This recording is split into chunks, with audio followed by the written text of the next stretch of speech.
Well, I'm sure that you have a response to that track we just listened to from the Assistant Secretary of Mieti Allah. Certainly.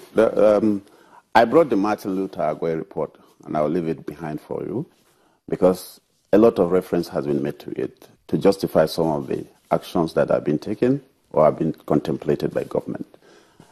I have gone through the report, and I can say very clearly that there is nowhere Martin Luther Agway suggested or recommended that government should go to Niger, Chad, Senegal, Mali, and pay compensation to anybody. And I challenge them, the report is here. It's a product, it's a government property.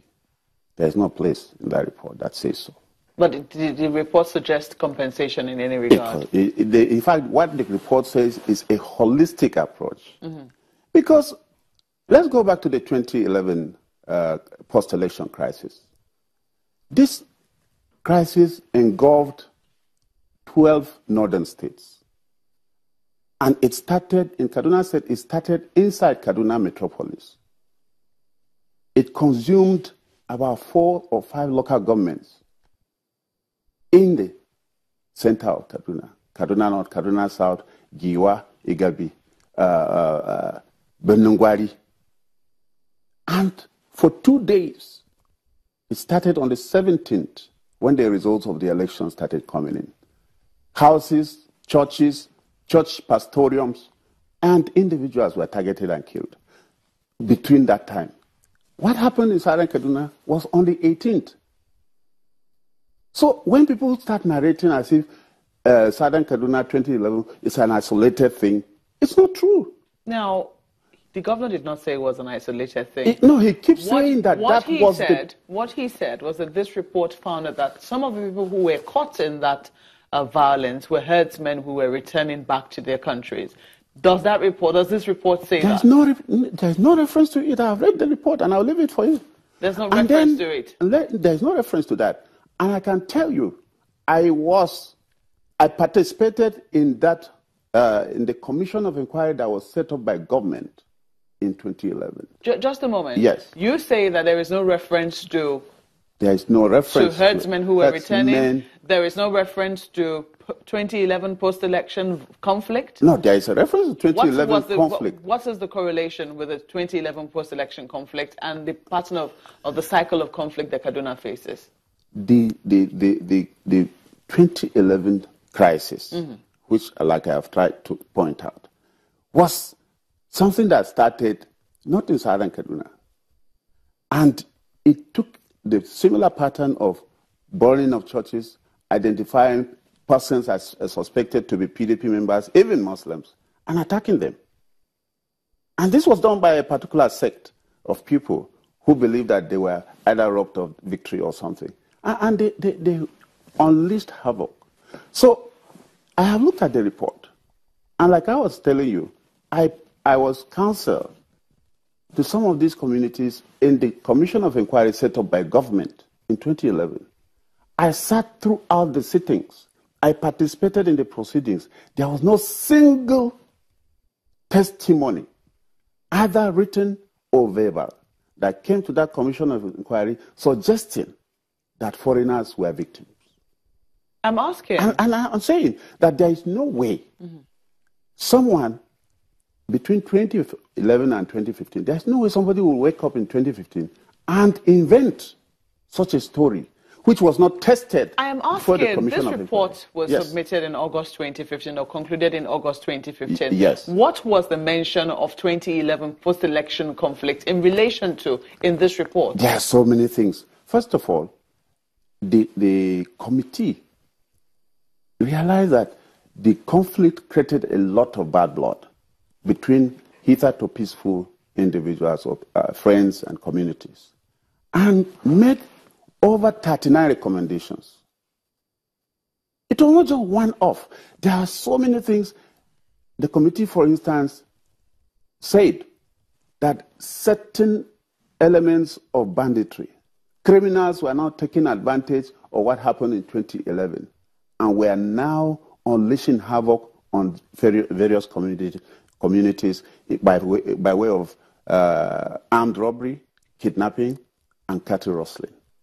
This committee identified places where these criminal elements were now being hosted.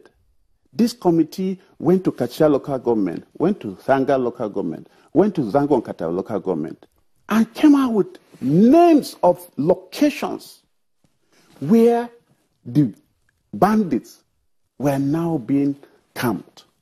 And that they come out from those places and attack travelers and attack communities.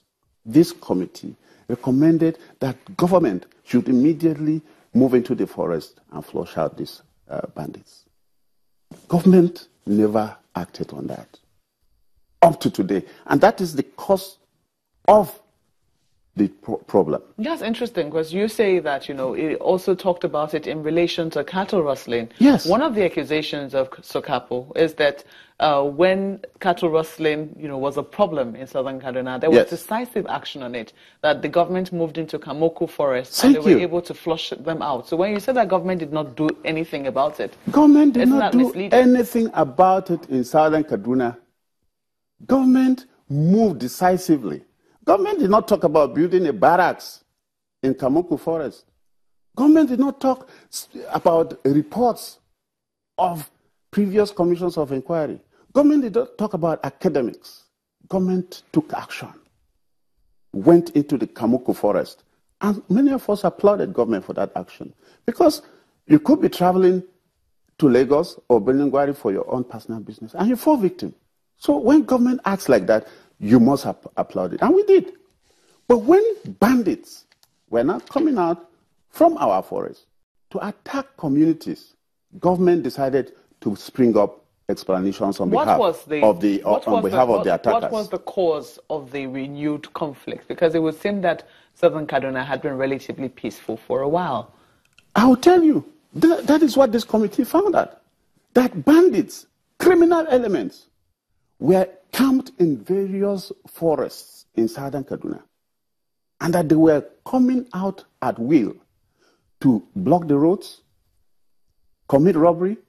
When they identify an isolated village, they go there, attack it, steal cattle, steal property, and withdraw and go back to the village, the forest. So this conflict for you then, it's not about Fulani people against the people of southern Kaduna? Let me tell you, there has been a consistency since the heightening of the current onslaught. And the consistency is that the Fulani have allowed themselves to become the brand name, because communities that have been sacked, villages that have been sacked and destroyed, Fulanis now come in with their cattle and settle there. And these are not foreign Fulanis. You have villages that have been sacked in so southern many. Kaduna that Fulani... Akwa, Ninte, Gidanwaya is sacked, Pasakori is sacked. And that is still the state till today? Sure. Nobody can go there. Even in spite of the renewed security presence? I can tell you that absolutely. Our people who are the inhabitants of those villages have had all their houses destroyed. And the people who destroyed those houses have brought their cattle and they are living there.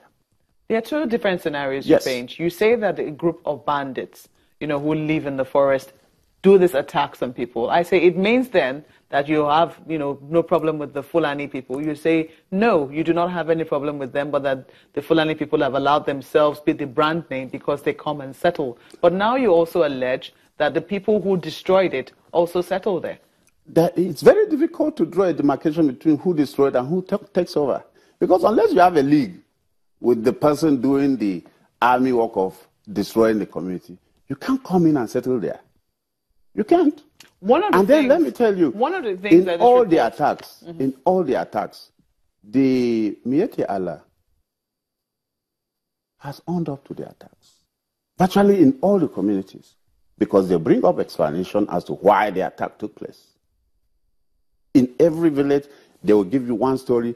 It's either their cattle was stolen, or one Ardo was killed, I had Nasiru talking about that in reference to Ninte. Are you talking about that the Ninte was attacked because an Ardo was killed and his house destroyed by Southern Kaduna people in that environment. And so there was a reprisal.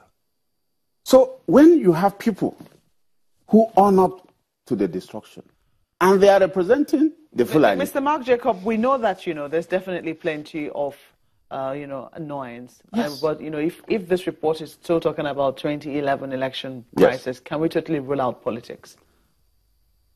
Who was in charge of the political war? If we bring in politics, I will give you a political interpretation. The people who lost election in 2011 and were aggrieved and physically came out to attack people are the ones that should be held responsible. Because those who won election were celebrated. Those who lost in 2011 were the aggrieved ones. And yes, in the whole of northern Nigeria, they came out attacking and killing and destroying. Mr. Mark Jacobs, I understand that we're already out of time. Just quickly, how would you say then that we proceed with the solutions? First of all, the governor of Kaduna State should stop talking. Because every time he opens his mouth, he says the wrong thing. He should stop talking and get to work. Nobody hates him. Nobody wants to bring him down. But he's bringing himself down. You cannot isolate the people and declare them your enemy and expect that you will win. You can never win. That's where we'll have to leave it. Thank you so much for coming on Sunrise Daily. We've been speaking with Mr. Mark Jacobs, who is a former Attorney General and Minister of Justice in Kaduna State. Sunrise Daily will continue in just a moment. Do stay with us.